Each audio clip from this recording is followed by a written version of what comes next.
Okay, so here we have Rassay motorhomes. This is an Rollerteam Autoroller 707. It's got the bunk beds up at the rear and an electric drop-down bed over the living area. Some would say that these can sleep up to 6. This one's only got 4 seat belts, so we advertise this as a 4-berth, obviously. So under this flap here by the front passenger door, you've got your fuel filler. It's a diesel. It says diesel on it. So just pop the key in there. That's the engine key to remove the flap. There we go. And then AdBlue is in here. We will always make sure that your AdBlue is full before you depart. It's only if you're on a really long journey that you might need to add some extra AdBlue, but otherwise don't worry about that. There we go. And then moving back, you've got your fresh water here. So this is the smaller black key here. Hold the cap still, pop that in, turn it 180 degrees anti-clockwise. That's unlocked, and then you can remove the flap. In the back of the motorhome, there's a hose. Obviously connect that to the tap on the drinking water tap on the campsite, and just hold the hose either in line or just inside the fill point there and fill it up until it overflows. On this Rassay, you'll fill it up until it overflows out of the fill point, and just before it overflows you'll hear a little gurgle as it pushes out the last bit of air, and then it will spit out a bit of water, and that's your water fill point. So I'm just going to turn that back on until it clicks. There we go, that's it clicked, and then I'll hold it still while I turn the key to lock it, and then that's it turning, that's it locked. Now your grey water on this one is just under the side bumper trim. You'll see there's a little black handle sticking out there. If the handle is in line with the edge of the bumper, that's it open. Push it in, that's it closed. So if it's about 2 inches underneath, it's closed. So just pull it in. The valve is at the end of that rod, and it's probably about 2 foot under the van, thereabouts. So on all campsites, you'll have a motorhome service point. It's usually a metal grid on the ground, but when you check in, they'll tell you where it is, and you would just drive over the top, line up the waste valve on top of the metal grid, pull your handle, and that'll empty all of the grey water out there. And then once it's empty, just push that in to close it off again. So that's your water. The next flap here is for your electric hookup. So the end of the cable that has the cap on it, lift the cap up, slide it in over the top there, and then to release, push the black lever down there. That lifts the back of the cap so you can disconnect it. And again, your electric hookup cable is in the back under the lower rear bed next to the hose pipe. Coming along here, to unlock your habitation door, just use the small hab key again. Just 90 degrees anti-clockwise, that's it unlocked, and then 90 degrees clockwise to lock it off again. To unlock all your hatches in the back, so just turn that, you'll see the handle pops out. Unlock that, handle pops out, so that's it unlocked, and then we twist those 180 degrees, and then you can open it up. So in here you've got your hose in the blue bag, electric hookup cable, it's an orange cable, so you've got that orange rim on the edge of that bag as a reference. You've got your road safety kit in there, you've got a floor towel, so if it's raining, floor gets a bit mucky inside, you've got that to wipe your floor inside. You've got your camping chairs, camping table, and then this is your blackout blind for the front windscreen. We'll show you that in a separate video. But that's everything inside there. And then when you close this up, hold the door to, turn the handle 180 degrees. That's holding the door closed, but it's still unlocked. You can see that you can just open it up again. So we'll reclose that, and then you push these in to lock. Now, if they don't stay in, the key barrel's in the unlocked position still. So hold the handle still, pop the key in, turn it 180 degrees to lock it, and push it in. And when it stays in, that's it locked. And then we'll do the same there. That's it. Coming round to the back, you've got a reverse camera. Now, we would always say never rely on the camera. It's a really useful tool, but we would always recommend whenever you're reversing, ask the front passenger to jump out and guide you back. To have that extra set of eyes at the back of the motorhome, it's invaluable, and you'll just avoid knocking yourselves on the back rear bumper. What the camera doesn't show you is the gradient of the ground. So if the ground's sloping up at all, it's really easy to run aground, knock the rear bumper. So we'd always recommend, whenever reversing, just guide each other back. One other thing to note with manoeuvring is you've got such a long overhang from the rear wheels, a good 2 meters. So if you turn full lock on the steering wheel, the back end's going to swing out about 18 inches or up to 18 inches. So just be really careful of the swing out. If you're parked in between 2 vehicles, pull out much further than you would normally before you start to turn, and take your corners a little bit wider. So just a little driving tip there for you. Coming round to the other side, You've got another hatch there, accesses the same area under the back. And then this next locker here, this is for the toilet cassette. So you remember we said, inside, I'll just open this here. Yeah, this is your toilet cassette. Lift the blue lever to slide this out, and that will slide straight out.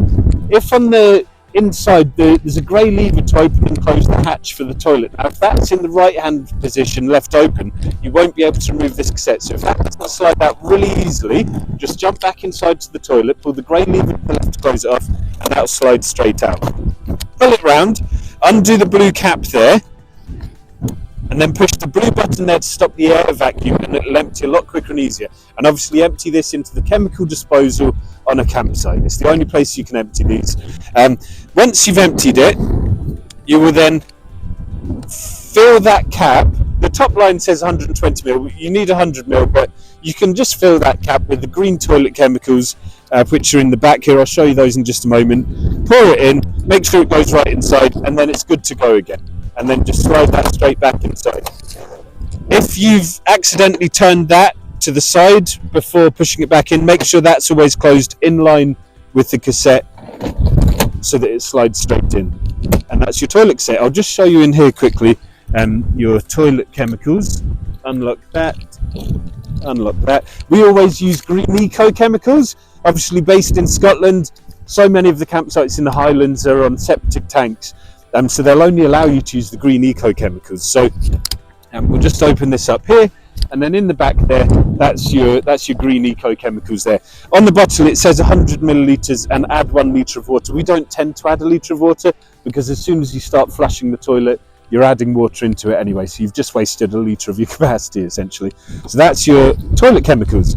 And then you'll see there, that's the camping table and chairs that you can see from the other side. So that's that there. We've done the toilet cassette, and then next we have your gas. So here, we'll just unlock this. We'll always make sure that you've got enough gas for your cooking and general use, but if you do plan to stay off grid for an extended length of time or for a few nights through your stay, it's maybe worth considering booking an extra gas bottle. The reason being is that all of your appliances when you're off grid will run on gas. So the fridge, freezer, heating, hot water, they'll all run on gas if you're off grid. If you're on a campsite, you would run those on electric. Now, inside, you'll see that we've connected up this bottle here. You've got a valve on top. So I'll just turn around this way, sorry. So you turn that anti-clockwise to open the valve, and then clockwise to close that off again. Make sure that's open whenever you park up, and then close it off before you drive away. If you do finish the first bottle of gas, now a good way to check if you've still got gas is to just light the hob and the cooker quickly. If the hob lights and you've got a steady flame, then you know you've still got gas in the bottle. But if you have run out of gas, this pigtail hose here connecting the bottle is a reverse thread. So you'll turn that clockwise to loosen it off and anti-clockwise to tighten it back on.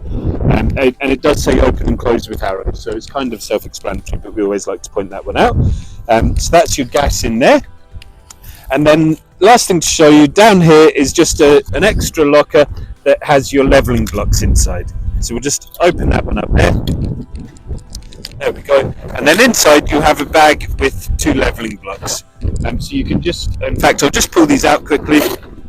I'll just show you a demonstration with one. So if the ground's uneven, you can just pop this under the wheel, drive onto it to level out your van. But there's your levelling blocks. Okay, and here we are inside the Rassay.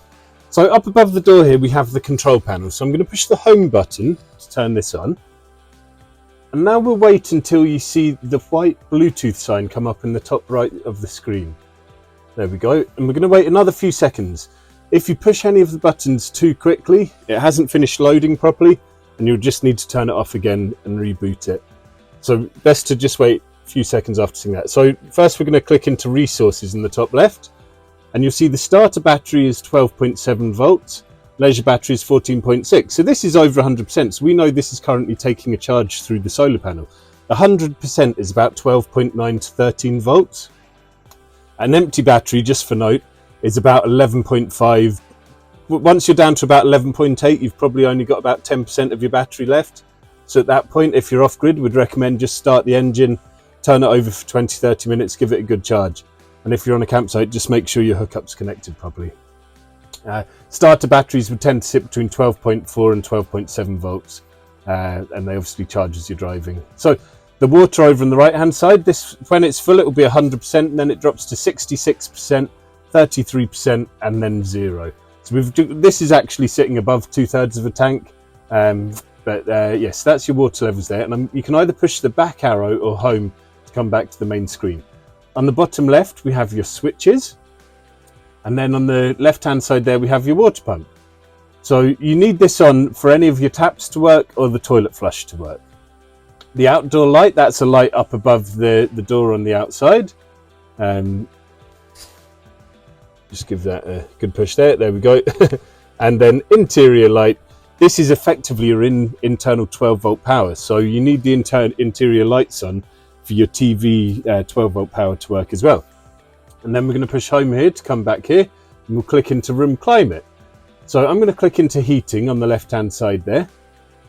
The energy source is set to gas. The current temperature inside is 14 degrees. This is the thermostat over here, where it reads the temperature. And we've got it set to 19 degrees. So now you'll see it's just turned on and the circles are starting to flash red. In a moment, you would hear the boiler fire up under the front seat behind the driver's seat. It's the rear twin seats just over here. The boiler sits under there, and there's a flue that goes out the wall there. Now, if you're on a campsite with electric hookup, you would click into your energy source, and where it says electricity off, you would then click into 1800 watt just over there. I'm going to turn that off again because we don't have the electric hookup connected, so that would just trigger a fault code.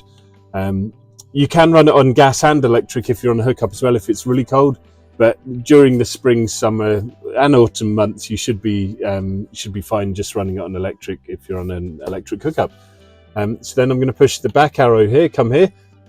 We've left that turned on, and it's set to 19 degrees. So now you'll see the green turquoisey line and the temperature that it's set to. And if I click into that again and push the power button up at the top, that's turning it off, and you'll see the lines have gone away. And then the same for the hot water. We'll click in, click turn on. The energy source is the same principle with electricity at the bottom, gas at the top. And then you've got 3 options. So you've got 70 degrees, 60 degrees, and 40 degrees. Now you'll see that for 40 degrees it indicates dishes, and then the 60 degrees it indicates shower, and 70 degrees long shower. Now it's worth bearing in mind that your water tank holds 100 litres of water. The pump at full flow is capable of 7.5 litres per minute. So you'd potentially run out of water in about 15 minutes. The way these boilers work is similar to, if you think of the way an urn would work or a kettle, the boiler's going to hold 10 litres of water. When it's set to 70 degrees, that's sufficient for, it is sufficient for a long shower because it's obviously mixing with the cool water as it comes through the taps. But you will need to let this heat up again if you plan on having more than one shower after another. And obviously bear in mind that you've potentially only got about 15 minutes of water at full flow anyway. So we tend to recommend save your showers for when you're on campsite. It's just a lot easier. But obviously you do have a shower on board, and feel free to use it. So I'm going to just turn the power off there and then come back to the main menu. If you trigger a fault code, for example, the gas is turned off outside, but you've just turned the boiler on gas. The boiler is going to recognize that there's no gas coming through. It's going to trigger a fault code. Now, if that happens, you'll see red lines on the control panel and notifications will be lit up. So you would click into that. It's currently no notifications.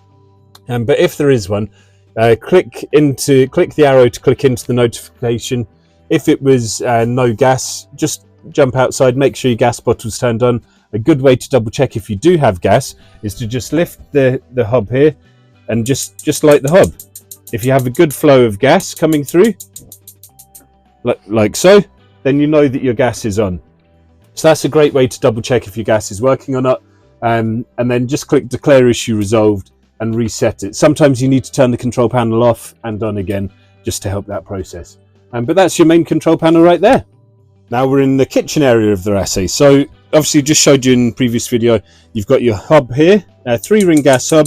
Just hold this down, turn it around to light that like so. There we go.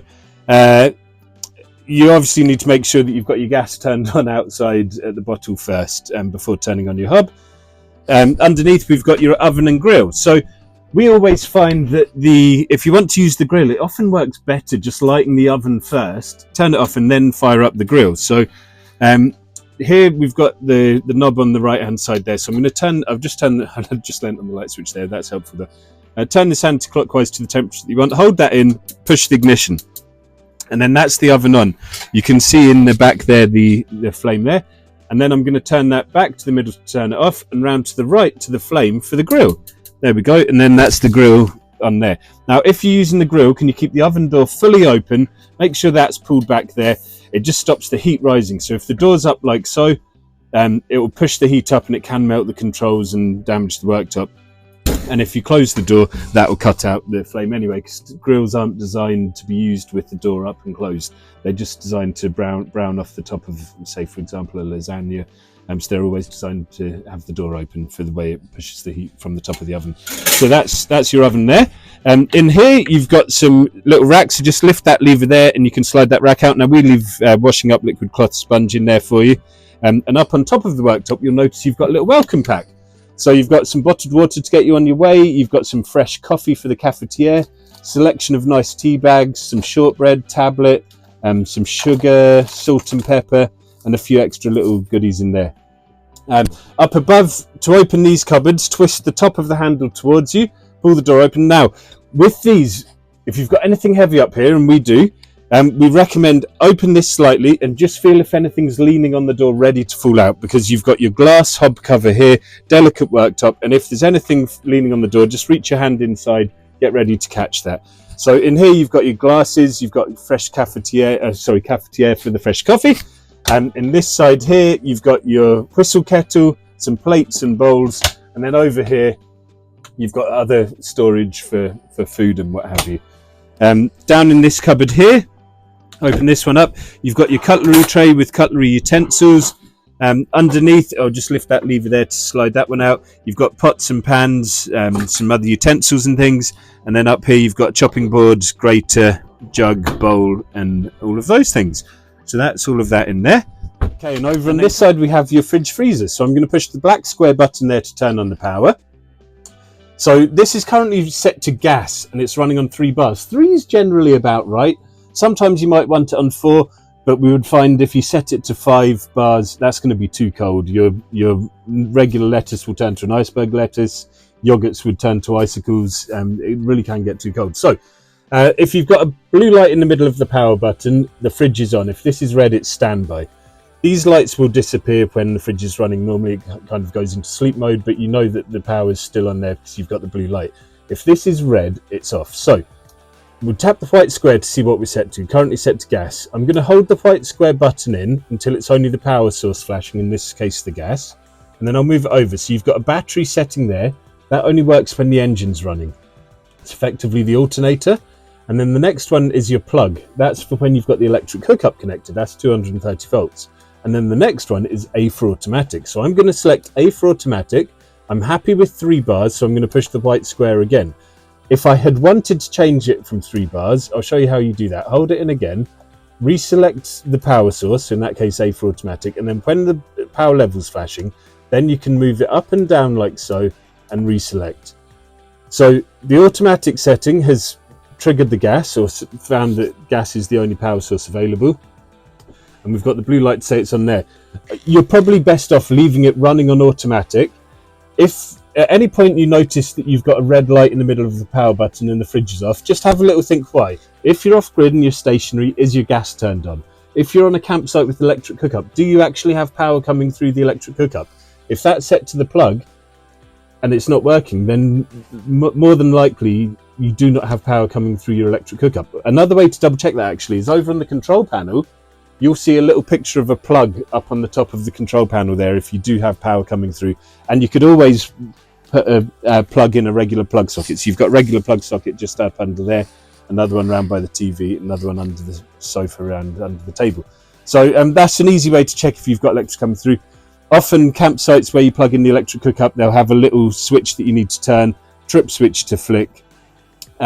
Any questions, go and ask the campsite before giving us a call, because 99.9% of the time it's the campsite end of the hookup that isn't working. But yeah, sorry, back to your fridge. That's your operations for the fridge. And here we have the electric drop-down bed. So to drop this down, first just make sure there's nothing obstructing the underside of the bed. So if that front seat is facing forward and leaning back, sometimes it can be sitting here, and so when you drop the bed, it can hit the top of the headrest. So we just recommend, just make sure there's obviously no one sitting or standing under the bed as well, and just hold the down arrow here to lower the bed down. So I'm just holding my finger on there until it stops, and as soon as it stops, I'm going to release the button. There we go, release. So you'll notice there's no ladder up on top here. We would never leave a ladder on top of the beds. What happens is if you leave the ladder on there and you wind the bed up, it's going to put dents or holes even in the ceiling. So please absolutely make sure that ladder's never left on the bed when you wind it up, because we obviously don't want to be in a position where we're needing to charge people for damage for silly things like that. The ladder for this is sitting on top of the rear bunk at the back there.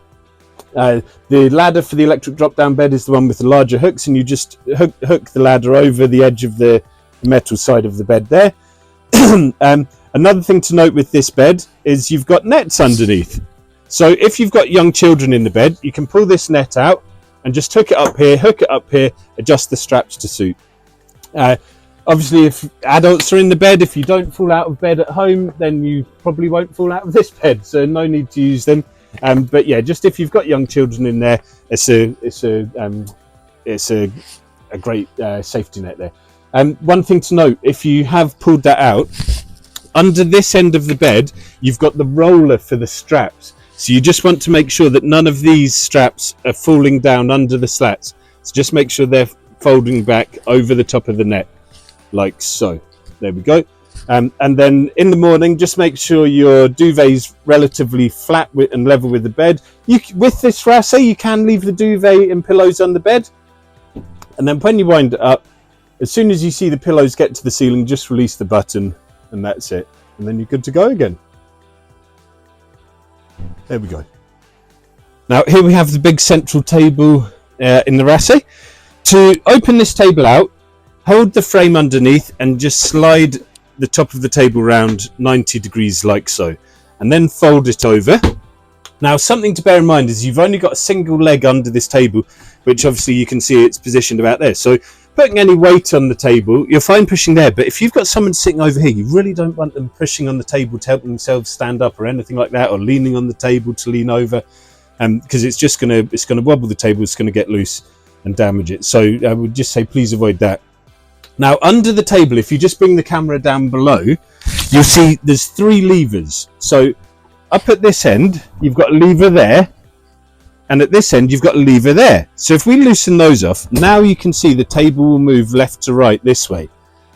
There's also a lever on the side here, below that bar.